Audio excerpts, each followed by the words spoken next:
Hello guys, अगर आप लोग को मेरे वीडियोस पसंद आ तो मेरे वीडियोस को लाइक कर दीजिए, शेयर कर दीजिए एंड सब्सक्राइब कर दीजिए। और सिस्टम ऑफ शॉर्ट के पिछले एपिसोड के एंड में हमने देखा था कि सेक्ट लीडर के पास ये फर्स्ट लीडर आ जाता है। आने के बाद सारे कांड के बारे में बता देते हैं। ये सुनने के बाद सेक्ट लीडर बोलने लगता है कि अगर चुईवन इतना बड़े स्टेप ले रहे तो तुम वहां पर क्या कर रहे थे? क्या तुम बार बार कह रहे मरवा रहे थे क्या? ये सुनने के बाद एल्डर बोलने लगते हैं माफ कर दो सेक्ट लीडर, मुझे क्या पता वो चुईवन अचानक वो डीमन अब इसके अंदर कूद जाएगा। मुझे लगा था कि वो चुईवन उनके सामने थोड़ी देर तो फाइट करेगा, उसके बाद मैं वहां पर जाऊंगा, उसका मदद करूंगा, पर उसने अचानक उसके अंदर कूद गया। अगर इसके बारे में मुझे पहले से भी पता तो मैं भी वहां पर जाकर वो चुईवन को बचा लेता, पर अचानक उसने कूद गया तो मैं भी कुछ भी नहीं कर पाया वहां पर। मैं कंफर्मली ये नहीं बोल सकता कि वहां पर गिरने के बाद चुईवन तुरंत ही मर गया, पर आपको भी अच्छी तरह से पता है कि वो डीमन अबिस कितना खतरनाक प्लेस है, तो इसलिए मुझे ऐसा लग रहा है चुईवन जिंदा वापस आने की चांसेस काफी ज्यादा लो है। ये सुनने बाद सेक्ट लीडर बोलने लगता हाँ तुमने सही बोला एल्डर सिंह, क्योंकि मुझे भी अच्छी तरह से पता है कि डीमन अबिस के अंदर काफी सारे डीमंस है और उसके साथ साथ ही वो एम्परर लिन का स्वॉर्ड फॉर्मेशन भी है, तो इसलिए वहां पर जाने के बाद जिंदा वापस आना काफी ज्यादा मुश्किल है। और यहाँ पर मुझे एक बात के बारे में बिल्कुल भी समझ नहीं आ रहा है कि वो चुईवन के पास वो 1960 पर है। अगर ऐसे बात है तो वो चुईवन उसको यूज करके वो सारे लोग के अगेंस्ट क्यों फाइट नहीं किया? क्योंकि चुईवन के कैरेक्टर के मुताबिक वो फाइट करते करते मर जाएगा, ऐसा कायर की तरह सुसाइड करने से अच्छा। ये सुने बाद श्याम बोले तो हाँ सेक्रेटरी, मैं भी वही सोचता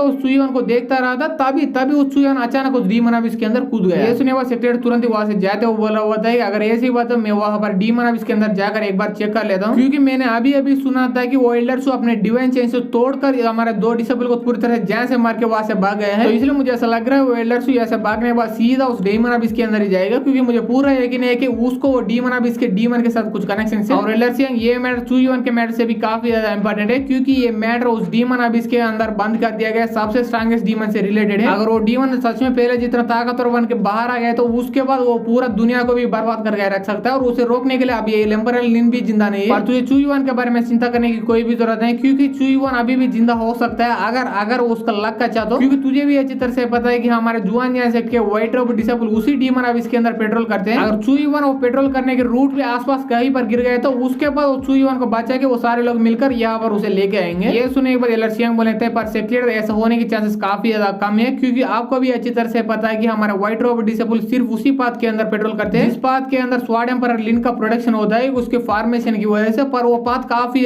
छोटी है, इस वजह से उस चुईवन उस छोटी पाथ के आसपास गिरने के चांसेस काफी ज्यादा लो है। ये बोलने के बाद एल्डर सिंह अपने मन ही मन सोचने लगता है कि चुईवन मैं भगवान से प्रेयर करने के अलावा कुछ भी नहीं कर सकता हूँ, तो इसलिए प्लीज जिंदा वापस आ जाओ, वरना मैं अपना पूरी जिंदगी भर ये रिग्रेट को बिल्कुल भी भूल ही नहीं पाऊंगा। और तभी हम डीमन अब इसके अंदर देखते हैं, तब हम देखते हैं चुईवन सारे गॉब्लिन्स को मार चुका होता है, इसके वजह से वो सारे गॉब्लिन्स के लाशेस उसके सामने पड़े होते हैं। इसके देखने के बाद चुईवन अपने मन ही मन सोचने लगता है कि इतना सारे गॉब्लिन्स को इतना देर तक मारने की वजह से 9th लेवल के मीडियम स्टेज पर पहुंच चुका हूँ। अगर मैं ऐसे ही 5 और 6 घंटे ऐसे मारता रहूंगा तो मैं लिख के बोल सकता हूँ मैं 9th लेवल के एकदम पीक पर पहुंच जाऊंगा, और मेरा लक का चाहे तो यहाँ पर और भी गॉब्लिन्स आ जाएंगे, उसके बाद मैं अवेकनिंग स्टेज पर भी ब्रेक थ्रू कर सकता हूँ। और सारे कांड को दूर से खड़ा होकर ये 2 गॉब्लिन्स के साथ वो एल्डर्स तीनों देख रहे होते हैं, तभी ये गॉब्लिन बोलने लगते हैं कि माय लॉर्ड अगर ऐसे ही चलता रहा हमारा पूरा गॉब्लिन रेस ही खत्म हो जाएगा इस डीमन अबिस के अंदर। और मैं देख सकता हूँ उस कमीने को हमारे गॉब्लिन ब्रदर्स को मारते काफी ज्यादा मजा आ रहा है, और क्यों नहीं उसका कल्टिवेशन जो इंप्रूव हो रहा है, तो इसलिए प्लीज माय लॉर्ड कुछ तो कीजिए, वरना वो बचा कुछ हमारे गॉब्लिन ब्रदर्स को भी मार डालेगा और यहाँ पर आकर हम दोनों गॉब्लिन्स को भी मार डालेगा। ये सुनने बाद एल्डर शू डीमन को काफी ज्यादा गुस्सा आता है, इसके वजह से वो चिल्लाने लगता है कि तुम कचरे गॉब्लिन्स का क्या तुमसे ये छोटा काम भी नहीं हो पा रहा है क्या? और मैंने तुम कमीनों को उसे जान से मारने के लिए नहीं बोला था, बल्कि तुम ऐसा डाइवर्ट करके उसके जोन में पहुंचाने के लिए कहा था। अगर ऐसी बात तो मेरे पास और कोई चॉइस ही नहीं बचा, ये बोल के अपने अंदर की एनर्जी को वो दोनों गॉब्लिन्स के अंदर डालने लगता है। इसके बाद वो दोनों गॉब्लिन्स जोर जोर से चिल्लाने लगता है, और ऐसे ही चिल्लाते चिल्लाते वो दोनों गॉब्लिन्स काफी ज्यादा बड़े हो रहे होते हैं। इसके बाद गॉब्लिन किंग्स बन जाते हैं। तब एल्डर शू डीमन बोलने लगते हैं मैं तुम दोनों को अपने छोटा सा पावर देके तुम दोनों को गॉब्लिन किंग के ऊपर प्रमोट कर दिया है, तो इसलिए ये नया पावर से तुम दोनों जाओ, जाने के बाद उस बच्चे को जैसे तैसे उस केस जोन के अंदर पहुंचा दो। अगर तुम दोनों इस बार भी मुझे डिसअपॉइंट करने की हिम्मत भी की तो उसके बाद तुम्हारा अंजाम काफी ज्यादा बुरा होगा। ये सुनने बाद दोनों बोलते हैं कि यस माय लॉर्ड आपका हुक्म हमारा सारा कवर, और माय लॉर्ड आपका शुक्रिया हमें ये नया पावर देने के लिए। ये बोल के चुईवन की तरफ काफी तेजी से बढ़ने लगते हैं, और तभी हम चुईवन की तरफ देखते हैं वो अपने 500 स्वॉर्ड आरा यूज करके वो सारे गॉब्लिन्स के साथ मारे जा रहे होते हैं। मारने के तुरंत बाद ही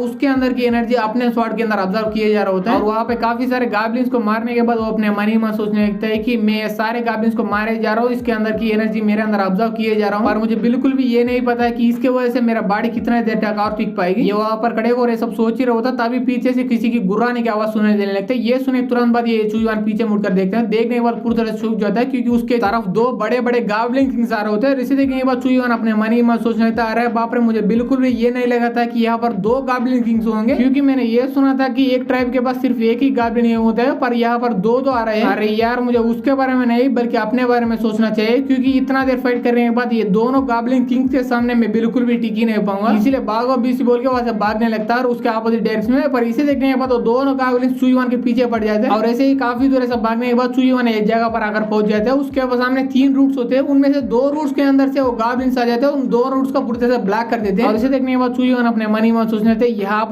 पर तो कुछ तो गड़बड़ चल रहा है, क्योंकि मेरे सामने 3 रूट्स है, उनमें से 2 रूट्स को गॉब्लिन्स ने ब्लॉक कर दिया पर एक रूट को बिल्कुल भी ब्लॉक ही नहीं किया। इसका मतलब ये है कि सारे गॉब्लिन्स मिलकर मुझे कहीं एक स्पेसिफिक जगह पर ले जाने की कोशिश कर रहे हैं। पर ऐसा क्यों कर रहे हैं? मुझे लगा था कि ये सारे गॉब्लिन्स इसके गॉब्लिन किंग को मैं मारने की वजह से मेरे से बदला ले रहे हैं। जो भी हो ये सारे गॉब्लिन्स के प्लान में मुझे बिल्कुल भी फंसना ही नहीं है, ये बोल के वो सारे गॉब्लिन्स को चुन चुन के मारने लगता है। और ऐसे मारते मारते सुईवान अपने मन ही मन सोचने लगता है कि अभी वो दोनों गॉब्लिन्स के साथ फाइट करने के लिए मेरे पास एनर्जी नहीं है, तो इसलिए ये सारे गॉब्लिन्स को मारने के बाद मैं अपने एनर्जी रिप्लेस करूंगा। उतने में सुईवान के पीछे एक गॉब्लिन किंग आ जाए तो आने के बाद बोलने लगता है कि तुम घटिया ह्यूमन का क्या आदमी है, तुझे जान से ही मार डालूंगा, ये बोल के एक जोरदार अटैक सुईवान पर कर देता है। और इसे देखने के बाद सुईवान अपने मन ही मन सोचने था अरे यार ये अटैक कितना तेज है कि मैं इसे बिल्कुल भी डॉज ही नहीं कर पाऊंगा। उतने में वहां पर दूसरा गॉब्लिन किंग आया तो आने के बाद पहले वाला गॉब्लिन किंग के अटैक को जबरदस्ती ब्लॉक कर देता है। और इसे देखने के बाद ये पहला वाला गॉब्लिन किंग काफी ज्यादा गुस्सा आता है, इसके वजह से चिल्लाने लगता है कि दूसरा वाला गॉब्लिन किंग क्या तुम पागल हो गए, तुमने क्यों मुझे रोका? ये सुनने के बाद दूसरा गॉब्लिन किंग बोलता है कि क्या तुम पागल हो गए क्या तुम हमारे लाड के बारे में पूरी तरह से भूल गए हो? अगर तुम इस बच्चे को जान से मार डालते हो उसके बाद हमारा लाड आकर हम दोनों को मार देगा। ये सुनने के बाद सुईवान बोलने लगता है यही तो मुझे सुननी थी, क्योंकि मुझे अब कंफर्म हो चुका है तुम सारे मिलकर मुझे मारने की नहीं कोशिश कर रहे हो बल्कि मुझे एक स्पेसिफिक जगह पर ले जाने की कोशिश कर रहे हो। अगर ऐसी बात है तुम सारे गॉब्लिन से मुझे डरने की कोई भी जरूरत नहीं, क्योंकि तुम सारे गॉब्लिन्स मिलकर भी मुझे मार ही नहीं पाएंगे, पर मैं तुम गॉब्लिन्स को पूरी तरह से खत्म कर सकता हूँ। ये बोल के वो सारे छोटे छोटे गॉब्लिन्स की तरफ टूट पड़ता है और एक एक करके वो सारे गॉब्लिन्स को मारने लगता है। और ऐसे ही 6 घंटे बीत जाते हैं और इतना सारे गॉब्लिन्स को मारने के बाद सुईवान के अंदर की पूरी एनर्जी रिप्लेनिश हो जाती है और इसके बाद वो सामने की तरफ दोनों गॉब्लिन्स की तरफ बढ़ने लगता है। और तभी हमारे एपिसोड ये पर खत्म हो जाते हैं गाइस। अगर आप लोगों को ये एपिसोड पसंद आए तो एपिसोड को लाइक कर दिए, शेयर कर दिए एंड सब्सक्राइब कर दिए and thanks for watching guys.